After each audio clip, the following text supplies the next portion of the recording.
국회에서 우리 의원들이 20대 국회의원들이 일부가 한 30명 정도가 여야 막론하고 이른바 영수증 이중제출이라고 하는 일이 있었습니다. 근데 그거는 뭐 의도적으로 하신 분도 있는지 모르겠습니다만 단순 사무차고들이 대부분이기는 했었습니다. 그래서 우리 이제 임종성 의원님 같은 경우는 30만 원, 또 뭐 그 당시 야당의 모 의원님은 뭐 1,000만 원이 넘는 금액을 이렇게 다시 반납하고 제도 개선을 한 적도 있습니다. 저도 거기에 100만 원 정도의 사무차고에 의한 이중제출이 있었습니다. 그거를 이제 세금 도둑 잡아라 하승수 저 대표님하고 변호사님하고 그리고 이제 뉴스타파 문제 조직들이 이렇게 다 나서서 그 일을 한 거예요.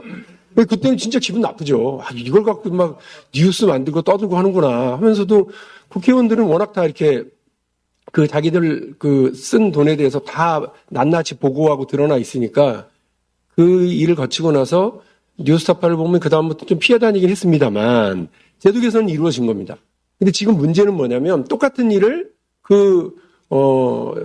언론사와 시민단체들이 똑같은 일을 검찰을 상대로 지금 하고 있는데 우리 한 장관을 비롯한 한동훈 장관을 비롯한 검찰의 태도는 그게 뭐가 문제냐는 거예요. 국회의원들은 기분 나빠도 창피한 줄을 알고 제도 개선을 나섰고 국회도 이 제도를 다 바꿨습니다. 그리고 돈도 다 반납했고요. 잘못 쓰여졌건 의도적이었던 아니든 간에 국민 세금이 잘못 쓰여졌으면 혹은 실수로 그렇게 쓰여졌으면 반납하고 제도를 개선하고 그리고 사과를 하는 것이 공직자의 태도여야 하죠. 근데 한동훈 장관이 그런 태도를 보이질 않습니다. 검찰도 마찬가지입니다. 그 문제 때문에 지금 일이 이렇게 커지고 오래 가고 있다고 생각합니다. 민주당이 그리고 대한민국 국회가 의무감을 가지고 이 문제에 대해서 결과와 성과를 만들어내야 된다는 말씀 드리고요. 이 자료가요, 지난번 우리 예산 심의할 때, 이제 보고서 제가 황당했었던 겁니다. 제가 법사위에 온 지 얼마 안 됐고, 예산 심의에 해본 것도 처음입니다, 법사위. 이거 뭐냐면, 2022년, 2023년, 2024년에 검찰 특수활동비 편성 현황입니다. 재밌는 거요. 중요하다는 마약 수사, 2억 7,547만 4천 원. 2022년, 2023년, 2024년에도 똑같습니다. 1,000원 단위까지 똑같아요. 형사부등 수사 지원 50억 7,366만 7천 원으로 3년간 똑같습니다. 내년에도 똑같습니다. 이걸 보고 정말 치밀하게 1,000원짜리까지 잘 이렇게 세세하게 예산 편성을 해왔구나. 그게 아니고 그냥 80억 905만 9천 원 통으로 달라 이렇게 말할 수는 없으니까 7개 항목으로 대충 나눠가지고요. 다 찢어놓은 거예요. 어떻게 수사를 하겠습니다라고 하는 치밀한 계획과 필요성에 의해서 예산을 편성해서 가져와서 국회가 심의를 차분하게 해달라는 게 아니고 대충 7개로 나눠갖고 1,000원짜리까지 쫙 맞춰놓고는 우리한테 돈 달라고 하는 겁니다. 국민들한테 이렇게 해서 쓰겠습니까? 그리고 2020년에는 정확하게 10%씩 또르륵 나눠가지고 1,000원짜리까지 맞춰요. 그리고 또 깎으라고 그러니까 2021년에서 2022년에는 5% 삭감으로 또르륵 맞춰갖고 1,000원짜리까지 맞추는 거예요. 수사의 필요성이 아니고 그 돈 통으로 달라 이 얘기인 거죠. 그리고 이 7개 항목으로 범죄와 관련된 수사 항목으로 나눠놓고는 나중에 다시 싹 다 검찰총장이 걷어갑니다. 그리고 검찰총장이 알아서 다 배분합니다. 이렇게 예산을 편성하고 집행하는 데가 없어요. 그리고 이렇게 하면 안 되죠. 국회를 바보로 하는 거죠.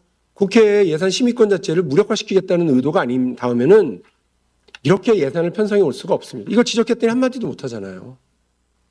어쨌든 더 이상 이렇게 깜깜이 특수활동비의 편성 그리고 집행, 사후 검증도 되지 않는 불투명함 용납해서는 안 된다고 생각을 하고요.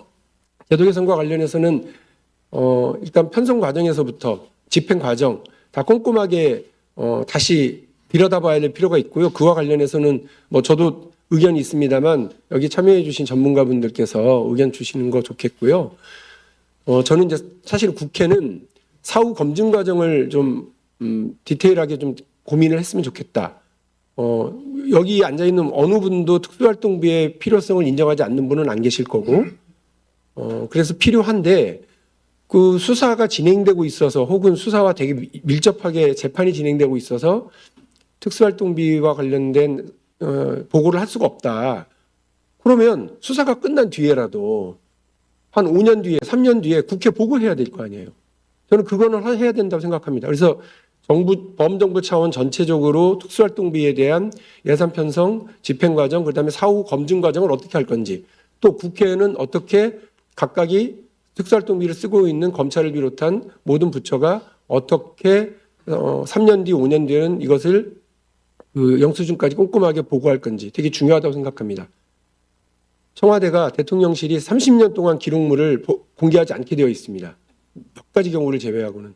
그래도 30년 뒤에는 이거를 공개해야 된다라고 하는 전제가 있기 때문에 함부로 못하는 겁니다. 마찬가지로 이런 사후 검증 과정을 국회가 마련하고 이것을 검증할 수 있도록 해서 적어도 특수활동비를 집행하는 기관과 부처가 엉뚱한 생각은 하지 않도록 나중에라도 밝혀진다라고 하는 것이 제도적으로 마련되어야 된다는 것이 제 생각입니다. 오늘 좋은 말씀 경청하겠습니다. 감사합니다.